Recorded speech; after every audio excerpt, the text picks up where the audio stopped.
Number 10. Kevin Poulsen.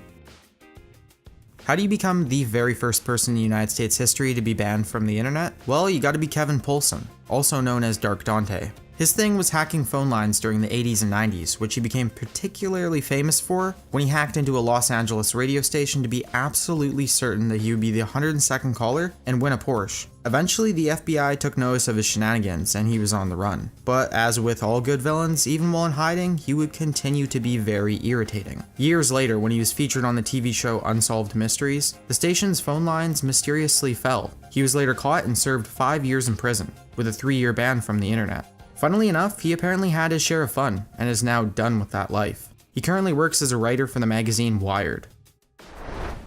Number 9. Kristina Svechinskaya.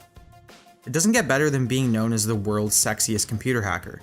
The Russian hacker Kristina Svechinskaya, who spent time as a money mule for other hackers, is famous for her involvement in a plot to steal from several US and British banks. She used multiple Trojan horse bugs to attack hundreds of accounts, opening up at least 5. From which about $35,000 was stolen. Together with the other hackers, they managed to steal a total of $3 million.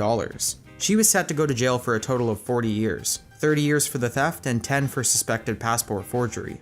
But she managed to avoid serving time altogether by signing a personal reconnaissance bond and a $25,000 bail. Her feats will soon be recognized later this year in a Russian feature named Botnet that is soon to be released. Number 8. Jonathan James. Jonathan James' story is a classic one.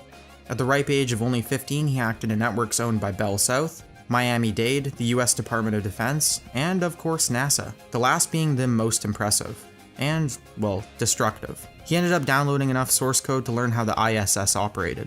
That information is worth roughly $1.7 million. NASA would have to shut down their network for 3 entire weeks to investigate the breach, costing them roughly $41,000. After serving time in prison, he was implicated in a large string of attacks on multiple large companies in 2007. Even though he denied any involvement, there was of course an investigation. Despite convincing many officials that he was innocent in 2008, he soon after committed suicide, likely because it looked like he would have been blamed for several crimes that he may have not committed. Number 7. Gary McKinnon. How much damage can one lone computer hacker do? Hacker Gary McKinnon showed us when he broke into the US military's computer systems. When he first began his hacking career, he claimed his reason for hacking the US military and NASA was to find and uncover UFO files. Honorable as his intentions may have been, he of course deleted a few files while in the system. He also left a calling card reading, "Your security is crap." And perhaps one of the biggest oopsies of all time, the files he deleted caused over 2,000 US military computers to shut down for a full 24 hours. But he wasn't done yet.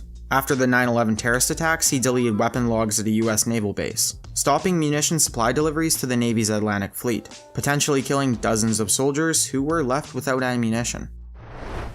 Number 6. Albert Gonzalez. If you thought all your online accounts were perfectly safe, think again. Not even the largest of online banks with their seemingly top-notch security were safe from Albert Gonzalez. Over the years of 2005, 2006, and 2007, he managed to steal around 170 million debit, credit, and ATM card numbers using a series of sniffers that could track and log digital traffic. He would then end up reselling the information for an unknown amount of money. But we know it must have been quite a bit, because he later throws himself a $75,000 birthday party. But you can't go about flaunting your ill-gotten wealth for too long before being caught. After several trials across 2008 and 2009, he would eventually be arrested in 2010, and sentenced to 20 years in federal prison. He would later become famous for his efforts on episode 40 of CNBC's show, American Greed. Number 5. Jeanson James Anchetta. Why spend your time hacking into computers and businesses one by one, when you can create an army of computers to do it for you? Jeanson James Anchetta managed this feat. He managed to hijack 500,000 computers in 2004 using a virus called RxBot, and used them to take down whatever site he pleased. He actually opened up and advertised his services, and for a price he could take down any site you wanted. He had everything you would expect an online service to have: bot rentals, competitive pricing, and advice on the number of bots that would be needed to take down a certain site. He was caught not long afterwards in a sting operation named Operation Bot Roast, involving a client that ended up becoming an undercover agent. He would lose the $58,000 his illegal business had earned him, and spent a total of 5 years in prison. Number 4. Albert Atto. For nearly 4 years, Albert Atto made a nice living by siphoning money from the United States Department of Education's petty cash accounts. Atto billed the account time and time again for small amounts over 3 years. The thing is, the Department of Education received all of the account statements, including the amount billed by Atto.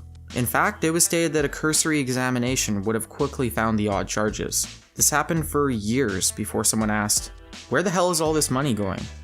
After that, it did not take long for him to be caught, but by then he had siphoned a respectable $644,000 from the account. He would also give access to the account to other people to help them pay student loans. For all this, he was only imprisoned for a year, with 2 years probation. Number 3. Astra. When it comes to illegal weapon information, you can't beat the unnamed 58-year-old Greek mathematician known only as Astra.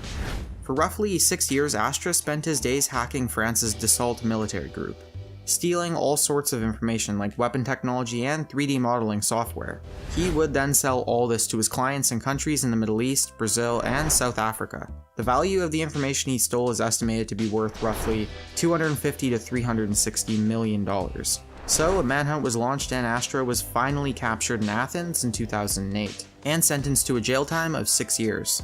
The length and the cost of the intrusions did prompt European companies and military to tighten up security, probably to stop other old Greek men from stealing more weapon secrets. Number 2. Robert Morris. When it comes to the greatest firsts ever, it's hard to beat Robert Morris. Morris is known as the creator of the very first widely spread internet worm in 1988, and is the very first person to be persecuted under the new Computer Fraud and Abuse Act. Originally designed to help him estimate the size of the internet, the Morris worm had one major flaw in its code.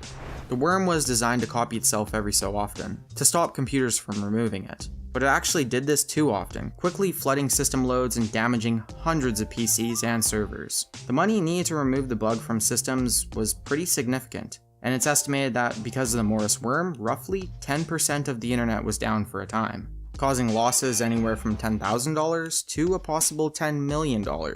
And keep in mind, this happened quite a while ago. If that happened today, the losses would be astronomical. Luckily for Morris, he convinced the police that it was a mistake, and managed to get off with only 3 years probation, community service, and a fine of $10,000. Number 1. Kevin Mitnick. Sometimes cybercriminals settle down on the straight and narrow, but not of course before becoming the most wanted computer criminal in US history. Kevin Mitnick's feats would also be featured in a total of 2 films. He started by hacking digital equipment corporations, earning him a year in prison and 3 years of supervised release. But of course, not long before his time would end, he would disappear and begin his famous 2.5-year hacking spree. His list is extensive, but includes hacking targets in the national defense and stealing multiple corporate secrets. Again, he would be caught and ended up serving 5 years in prison.